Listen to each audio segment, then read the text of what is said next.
So if I wanted to do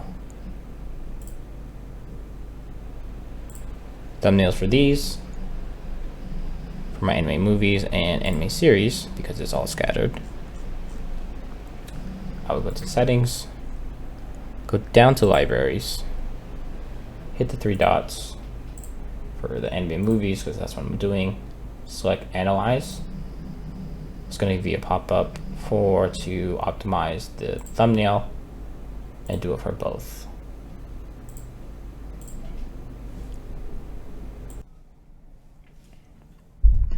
So now it's recreating its own database.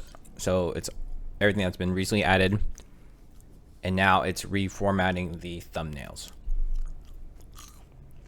Call me in the middle of the night when I'm stuck inside my mind, wishing we could start over.